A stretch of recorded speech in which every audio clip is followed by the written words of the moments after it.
Aquí en Guatemala se blanquea el dinero, se blanquean los bienes inmuebles, pero también se blanquean los carros. Fíjese usted, el robo del carro es apenas el primer paso de un largo proceso criminal. La revista Contrapoder nos cuenta esta semana todo ese camino que recorre criminalmente y que cuenta con varias mafias, incluso dentro del Estado, para transformar lo que es ilegal, producto del crimen, en algo que aparentemente es ilegítimo. Lea este tema porque le cuenta cómo dentro de la propia Superintendencia de Administración Tributaria, carros que tenían 2 puertas pasan a convertirse en carros de 4. Pick-ups pueden convertirse en paneles y una serie de transformaciones que más que revelarle un crimen sencillo, le revela toda una estructura de poder detrás de ese crimen. Revista Contrapoder también le cuenta esa curiosa historia de cómo los hermanos Alejos se alejan del poder. Recordará usted que Gustavo y Roberto Alejos fueron destacadas figuras del gobierno anterior y a pesar de que en este gobierno empezaron muy cercanos al poder oficial, ahora hay signos claros de que ellos se están alejando. ¿Por qué? Es una pregunta que aún no está respondida. Más adelante, si usted mueve las páginas, va a descubrir que hay en Guatemala lugares donde usted juega para pagar. Son las canchas de fútbol que seguramente usted ha visto desperdigadas a lo largo y ancho de la ciudad y que cobran ciertas cuotas para que los partidos de fútbol puedan celebrarse dentro de instalaciones seguras, pero sobre todo acondicionadas para esos fines. También traemos un especial en la sección cultural. Revista Contrapoder no solo recuerda los 50 años de Rayuela, pero también celebra a la maga, su gran protagonista. Es un especial que usted no se puede perder, una lectura recomendable este fin de semana. Y como nosotros tenemos todo contenido, también en sus páginas se incluye una entrevista a Gaby Moreno, esa artista que nos ha gustado tanto y que regresa a cantar en el Gran Teatro Nacional en próximo agosto. Encuentra en la revista Contrapoder la historia que usted ya espera, así me convertí en. Ahora es Andrea Cardona, la escaladora de Altos Montes. Ella nos va a contar desde su perspectiva personal de qué se trata todo esto. Eso y mucho más trae la revista Contrapoder esta semana y ahora usted puede encontrarla en librerías Sofos, en farmacias Meicos, en Super 24 y en De la Riva. Vamos a regresar al set a hablar con Paola. ¿Cómo estás? Bien, gracias Claudia, te esperamos de vuelta aquí en la mesa en un momento. Vamos a adelantar con la primera pregunta sin respuesta o a la que le tenemos varias respuestas los panelistas. Y la primera es, ¿por qué el presidente de la República, Otto Pérez Molina, desistió de mantener en su puesto al ministro de la Defensa, Ulises Anzueto, y en su lugar anunció hace una semana el nombramiento de Manuel López Ambrosio como nuevo ministro de la Defensa? A ver, a mí me parece que desistió, primero porque le pareció que era mucho desgaste prolongar más allá de la ley el periodo de servicio de un militar. Me parece que esa es una de las razones y espero que haya sido la fundamental. Pero la otra razón, creo yo, tiene que ver con que el señor López Ambrosio fue presentado, sobre todo por el ministro de Gobernación, como alguien que perfectamente podía hacerse cargo de la posición del señor Ulises Anzueto y podía también cumplir un papel fundamental en materia de seguridad interna. Se ha sugerido que su cercanía con el ministro de Gobernación es la verdadera razón por la cual lo remueven, aunque generalmente este tipo de cambios se dan sobre todo en el ejército. El jefe de Estado Mayor siempre asciende al Ministerio de la Defensa.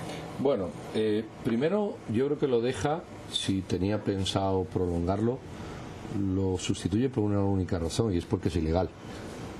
Su promoción pasa a la reserva o al retiro. El ministro, y la 93 era, ¿no? El ministro de la Defensa tiene que ser un oficial en activo y si el ministro pasa al retiro o a la reserva, pues no está en activo y si no está activo no puede ser ministro. La cuestión es pura legalidad, que le habría costado ciertos enfrentamientos y habrían podido llevar al ministro a ser interpelado por la oposición, yo creo que con justo conocimiento del marco legal. Pero ustedes escucharon si el presidente tenía intenciones de mantenerlo. Entiendo yo que sí, que hubo una intención. Yo creo que hubo sus más, o al menos lo pudo analizar, pero es que yo creo que en este caso es muy clara la norma, y la norma dice oficial en activo, y si tú pasas al retiro, los demás de tu promoción van a decir, oye, ¿y tú por qué te quedas en activo? Esto nos lleva a la reflexión de por qué el ministro de Defensa no tiene por qué ser un militar. El ministro de Defensa tiene que ser un ciudadano y no tiene que estar sujeto necesariamente... Puede ser un ciudadano, No, tiene que ser un tiene que ciudadano. ser militar, ahorita tiene que ser militar. Sí, Salvo el legalmente viceministro, sí podría ser el ministro, no. El tema que nos lleva es eso, y un ministro de Defensa, que es un cargo político, no tiene por qué estar sujeto necesariamente a una cosa de tiempo, sino que tiene que estar sujeto a la decisión presidencial. Es el ministro de Defensa el único que tiene un condicionamiento de estar en activo. El resto de los ministros pueden estar ahí los 4 años de legislatura. Entonces, esto es una pescadilla que se muere de la cola, pero hubiese sido una ilegalidad. Entonces, al ser una ilegalidad, lo mejor que ha hecho es cambiarlo conforme a la ley. Déjenme plantear otra pregunta. Tiene que ver con que esta semana se conoció que después de pagar una multa de 81,000 quetzales, se emitió una prohibición por parte del juez 10º de instancia penal para 5 jóvenes que el año pasado, para el 20 de octubre, causaron destrozos al edificio del Ministerio de Gobernación. Recuerdan ustedes que esas tomas las tuvimos aquí. Ellos tienen ahora prohibición, oigan ustedes, durante 1 año de tomar licor y de participar en manifestaciones. Y aparte pagaron una multa de 81,000. Todos estuvieron de acuerdo, el Ministerio Público, la Procuraduría General de la Nación, el Ministerio de Gobernación incluso no presentó cargos contra ellos. La pregunta es, ¿amedrenta este tipo de sanción para que las personas que participan en manifestaciones no causan destrozos? Mira, no Creo que en el tema de justicia no solo amedrenta una sentencia, una multa, un castigo o una resolución final. Tiene que inhibir y disuadir lo fundamental, que es que lograron identificar quiénes fueron. Y no solo los identificaron, sino lograron llevarlos a las instancias correspondientes. Yo soy partidaria de que las penas en algún momento en Guatemala deben reducirse y ser de este tipo de sentencias que nosotros muchas veces escuchamos, un servicio civil, porque a estos jóvenes no se les manda, por ejemplo, a restaurar edificios, a conocer lo que cuesta mantener el frente de un Ministerio de Gobernación, y en el ejercicio público y ciudadano se aprende la lección. Yo creo que más que inhibir, digamos, la cantidad, impongan 100,000, 200,000, lo que debe inhibir y disuadir y reconocerse es esa capacidad de identificarlos. Mira, yo creo que si ellos hicieron un daño, están obligados a pagarlo. ¿Qué fue eso? Si ese daño es menor que 81,000... No, ese es el costo de la reparación. O sea, lo están reparando. Punto número 2. El Ministerio de Gobernación no tiene por qué decidir si presenta cargos o no. Tiene la obligación de presentar cargos porque nos representa al resto de los ciudadanos. Si el ministro de Gobernación decide si presenta cargos contra unos que agreden o no, el ministro de Gobernación se está tomando una potestad que no le corresponde ni que no le haya llegado. Déjeme que termine. Sí se presentaron cargos. Lo que no se hizo fue apelar la sentencia. Bueno, ok. Lo segundo, ¿es legal condenar a un señor a no beber licor por 1 año? ¿Es legal condenar a un señor a que no se manifieste? Y si no lo hace, primero, ¿cómo lo controla? Y segundo, si no lo hace, ¿qué pena le pone? Sí, sí es legal. ¿Cómo? Sí, sí está estipulado. En la ley. ¿Tú te crees que a mí me pueden condenar a no beber licor por 1 año? Eso no existe en los códigos penales. Entonces, ¿tú qué crees? Digamos, Otra cuando cosa una son los códigos justicia- anglosajones. Mira, te voy a decir algo. Una justicia tiene que ser, por sobre todo, reparadora y preventiva. Y a mí me parece que decirles Pero que esto no no deben está en beber nuestro alcohol... marco, Claudia, ese es el problema. En Estados Unidos te condenan a 20 horas de servicio comunitario y existe la ley. No, y te dice, vas a un pero lado miren, y te lleva. tal vez Aquí no hay sentencia, servicio es que comunitario. sí, yo tal vez lo dije ¿En mal, qué porque código? en realidad no fue una sentencia, fue un sobreseimiento del caso donde el juez dictó supuesto. como resolvió esta Pero es que el sanción. juez no puede resolver fuera de la ley. Sí, Sí. es Pero me posible quieren que traer controles la boca de alguien que no tome un licor. artículo que diga que un Pero- juez puede prohibir a mí Sobreseimiento, sí. El sobreseimiento se acabó. ¿Tú no crees Sobreseyó. en la libertad de la judicatura? Claro que sí, dentro de los marcos que marcan los códigos. Un juez no te puede decir, bueno, mire, como usted ha robado huevos, ¿sabe qué pasa? Usted va a estar desayunando avena por 1 año. ¿Qué procedía No es según eso. ustedes? A mí lo Claudia que me dice parece- trabajo Procede la social. ley, ese es el punto. A mí lo que me parece es que es un acuerdo bastante razonable en que las personas que son responsables por la evidencia que se logra encontrar terminan pagando después de pasar cuántos meses en la cárcel. Recuerden ustedes que fueron capturados poco después del 20 de octubre.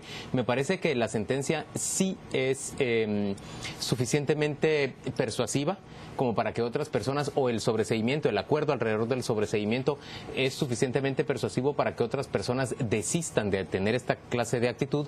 Me parece correcto además más y me pareció una buena gestión de justicia. Creo que otro punto más para el Ministerio Público el día de hoy. ¿Ya viste cuántos éxitos? Violen la ley, contrato? que ya el juez dirá cómo se llega al sobreviviente y cómo se apaña con Pero los si ciudadanos. se les está obligando... Mira, ¿sabes a qué se parece esto? A los MUPI que ha puesto el alcalde diciendo, si usted paga antes del 30 de julio, le perdono el 50% de la multa. Y la pregunta es, oiga, ¿y yo ciudadano que conduzco bien y no me multa? Ah, no, usted no me importa. Oiga, ¿y yo ciudadano que pague la multa? Oiga, esto es, la justicia tiene un marco está de... cobrando. Sí. ¿Quién? Se les está cobrando La por mitad, lo que hice- la mitad, No. sí, Es reparatoria. 50%. No, Atiéndeme, ¿tú te crees que estás castigando al individuo a que quienes dañaron el destrozó edificio? aquello? Bueno, Se les habrá está que ver si cobrando. es el valor. Pero la prohibición de beber licor, pero ¿desde cuándo un juez puede tomar? Pero ¿qué nos hemos creído que es un juez? Que puede decir, y ahora usted desayuna avena, y ahora, ¿pero qué creemos? Y no se manifiesta en un año. Hombre, no me diga, hay un marco legal. Las normas son Fíjate para que cumplirlas. A mí y si lo no que se más me cambian. llamó la atención es que decía, hacemos un llamado a la población Sí, para hombre. que no dañe el patrimonio. Creo que la gente debió haber también aprendido, como decía Claudia, a cuidar, a lo que significa cuidar las fachadas y que en las Debíamos haber manifestaciones los puesto las manden imágenes de a cómo cuidar. destruyeron eso. Miren, la MUNI también contribuyó con ese caso porque puso vallas para que ya no entren a rayar el edificio en otra manifestación. Otra pregunta a la que le buscamos respuesta. ¿Qué hará la familia del guatemalteco al que un guardia de seguridad le propinó varios golpes en la cabeza y le estrelló el cráneo contra una pared y le dejó daños cerebrales de por vida?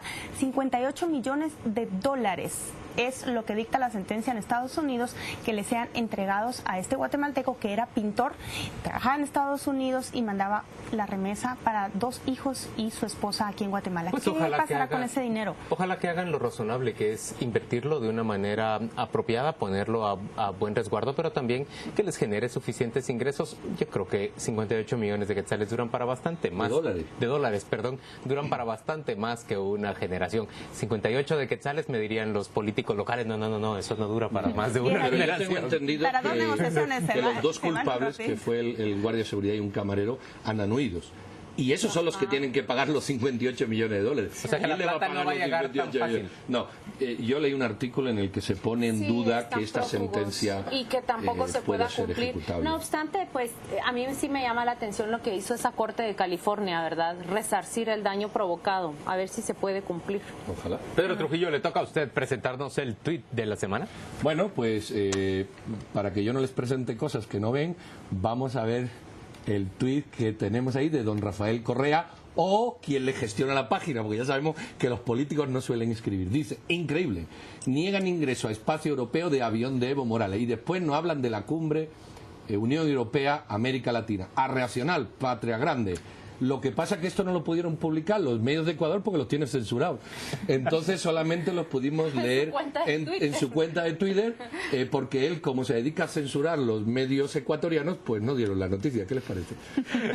Me parece que en este caso el señor Correa, que probablemente reúne mucha animadversión o mucho antagonismo en otros países, habrá encontrado respaldo porque sí hubo muchísimos latinoamericanos, incluso de derecha, que se ofendieron por esta actitud de los países europeos que frenaron. Algunos. Ay, pero yo no les Algunos, hice sí. otra pregunta sin respuesta. ¿Ustedes creen que Evo Morales habría accedido a darle jalón en su avión a Snowden? Yo no creo que ¿Ustedes creen que no? no creo que se hubiera En el atrevido a maletero. eso. Me parece que a Rusia lo coloca también en una situación muy compleja haber entregado de esa manera Yo creo que al señor Snowden. Edward Snowden merece ser recibido bajo los conductos legales y no huir así en un avión escondido. Muy bien, ponemos fin a domingo a las 8:45. Gracias por acompañarnos. Le deseamos un descanso reparador. Que arranque usted el día de mañana con mucha fuerza.